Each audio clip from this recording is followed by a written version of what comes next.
Bonjour à tous, nous sommes les ambassadeurs Fiat ici en Bansienne. Notre école se trouve au calme sur le flanc d'un coteau à la lisière des bois d'eucalyptus. Mais pour s'y rendre, c'est une autre histoire. En effet, la ville est traversée par la RN2 qui relie la capitale aux portes Thomassen. C'est la seule route qui traverse la ville et la totalité des élèves l'utilisent au quotidien. Or, elle est connue pour être le plus dangereuse de Madagascar. 1500 camions et voitures y circulent quotidiennement et environ 200 accidents ont été enregistrés au cours du premier semestre 2025. La RN2 est étroite, pas de trottoir, aucun panneau de signalisation. Les voitures passent souvent en vive allure, plus de 80 km/h, dépassant la norme nationale de 60 km/h dans les agglomérations. Par ailleurs, tout le monde se comporte chacun pour soi.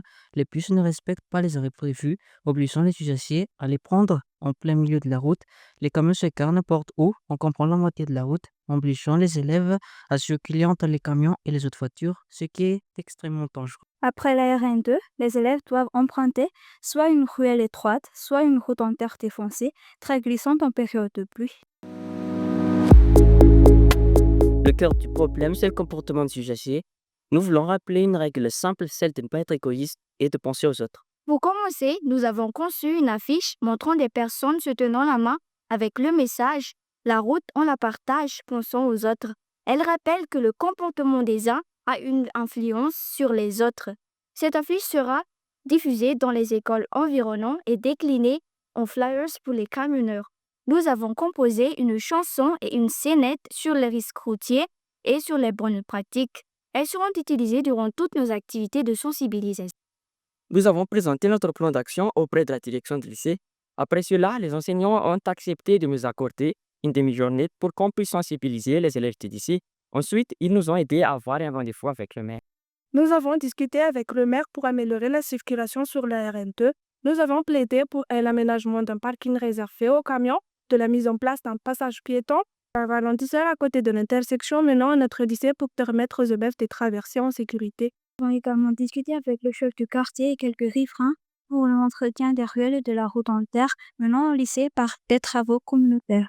Avec l'accord de la direction, nous avons sensibilisé 300 élèves de notre lycée avec l'affiche, la chanson et la scénette que nous avons créée afin qu'ils adoptent un comportement responsable au chemin de l'école.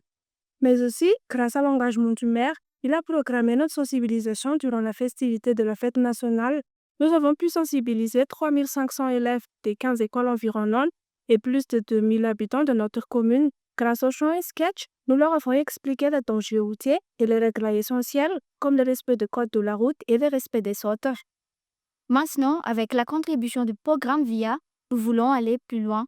Nous allons reprendre la discussion avec le maire vers le début de l'année 2026 et allons discuter de l'installation de panneaux de signalisation à proximité d'écoles, limitation de vitesse, arrêt bus et l'interdiction de stationner. Avec les responsables communaux, nous allons identifier les endroits pour l'installation des panneaux, mais aussi les 2 endroits pour mettre en place le passage piéton. L'objectif, c'est de améliorer la circulation dans notre ville et pour que les conducteurs ralentissent et adaptent leur conduite afin de diminuer les risques d'accident. L'ensemble des habitants bénéficieront de ces actions. Merci.